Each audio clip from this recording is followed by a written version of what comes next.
We're going to now reflect on the day for a bit before we go any further. As a reminder, in a few minutes, I'd love to have you, many of you, share some of your reflections on the day. What have you learned? And even more importantly, what are you planning to do moving forward? So I wanted to kind of spark those thoughts now and hope that you'll be wanting to share with the group here in a moment. So I want to start by doing a little bit of a day in review, reflecting on some of the comments that we heard throughout the day. So I won't have any quotes from the most recent panel because we're not quite that fast, but just a couple of the comments that really stood out to us.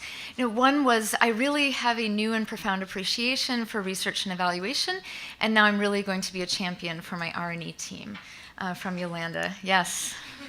Love that comment, and I think that's why we're bringing people together, so that you can be energized from the efforts that you're learning, from other areas and from your peers.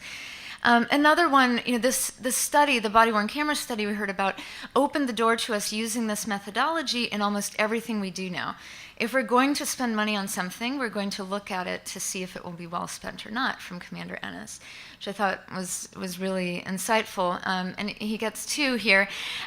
You've got to be committed, if you're going to use RCTs, that you're going to release the results no matter what they say.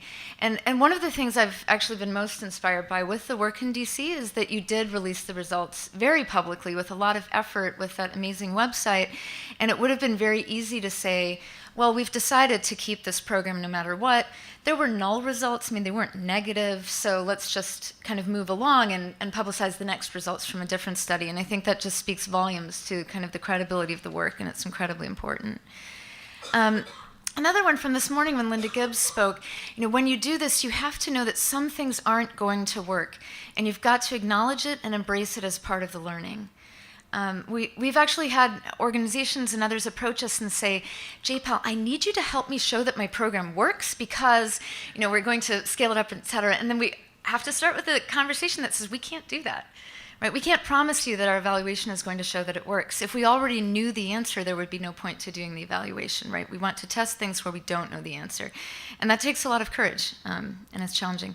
From Tracy, one thing I've realized is we're translators. We need to take our time to explain what we're doing in concepts and terms that people can connect with. And I think that is a common theme no matter where we sit. Almost all of us in this room spend a lot of time really thinking about translation of concepts.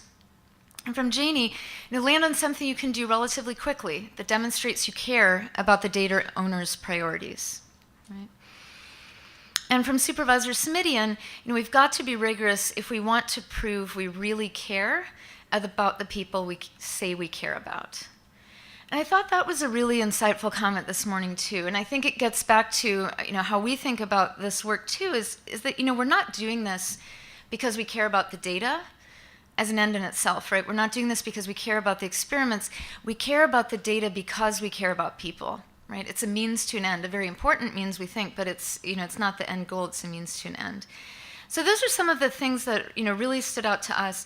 I wanted to now highlight a bit of what's next from our end at JPAL.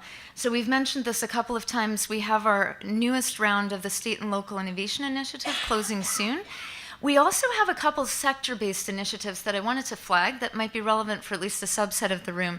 One is our healthcare delivery innovation competition. Where's Anna? There she is. Okay, so Anna runs this, and if you have ideas on healthcare specifically, and this is open to non-government entities too, so hospital systems, nonprofit service providers, and others who similarly can submit letters of interest and come to us who are excited about evaluation in different areas. I also want to mention Vincent, newly launched an initiative in education technology. So the intersection of personalized learning and education technology. So if that's an area of interest, please find Vincent tonight and ask him about that too. And as just to recap what I mentioned this morning, what does it mean to partner with us in the initiative? You can receive technical support from JPAL, both from our staff and from academic affiliates in our network for a period of up to 1 year. Flexible pilot funding, sometimes this is used to cover evaluation costs, sometimes it's used to cover staff positions within, sometimes it goes to a service provider who's actually implementing the thing you want to test, and then the matchmaking with researchers, where we try to find ones who share your interests. So I wanted to highlight a couple of upcoming dates. One is March 2nd. That's the deadline to submit letters of interest for the state and local innovation initiative, as well as the healthcare one. April 13th is the one for education technology that I just mentioned. And then I also wanted to flag, in June, we have our annual executive education course at MIT. Those of you who have been to our Exec Ed or RCT boot camp for the week, could you raise your hand? So there are a couple people who've been there. If you have questions about it, feel free to talk to them or with any of our team about what that covers and the kind of content that we work through when we're at our training. More information there. So now I want to take a step back and hear from all of you. What are your reflections on the day? What do you want to try next? What are some of the things on your list or on your postcard that you're thinking through? So I'll pause for a minute. It's okay for us to wait a moment and have some silence. That's fine. But I'd love to hear from you. Where are you going next? What have the conversations today sparked that you'd like to try? Any thoughts?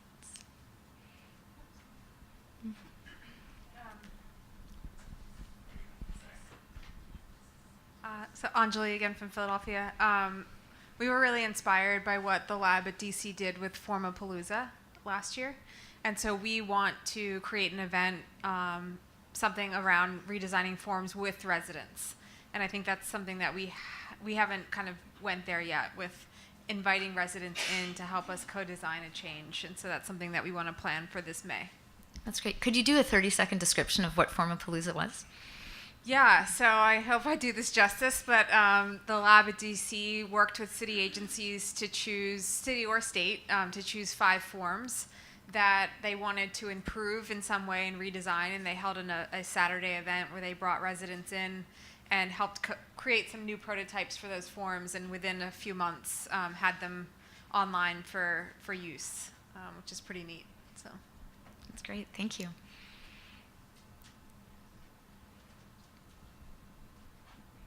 On the back.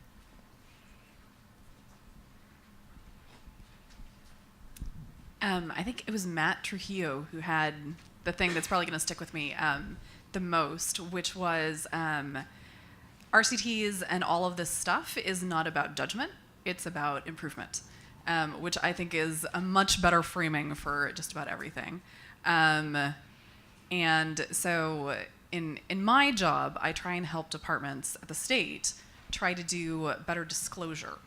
The state has really robust sort of processes in place to inform the public about policies that they're planning on doing or regulations that they're planning on doing. And one of my jobs is to try and help people do that.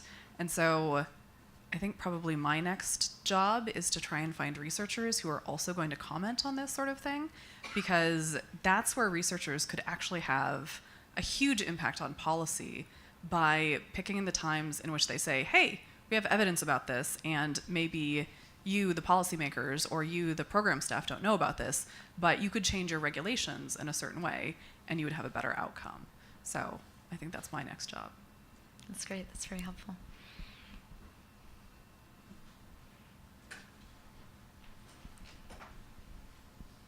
My name is Alyssa, and I'm with Minneapolis Public Housing. I have been realizing throughout the day how little evaluation we do of any of our activities, and not to mention, randomized controls trials. We just don't really do much evaluation at all.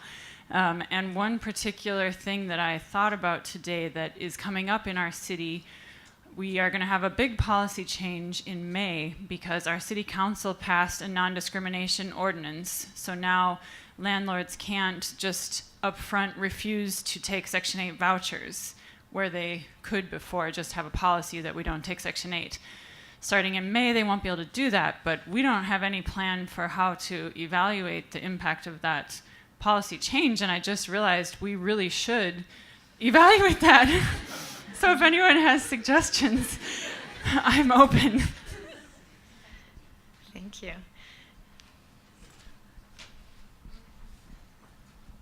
Well, I'm very lucky to be also with Anjali in our Results for America Local Government Fellows, and I keep telling her I want to spend time with her to learn more about the work that she's been doing because it's so inspiring. And now I'm even more inspired, so I'm going to commit to finding time to learn from her.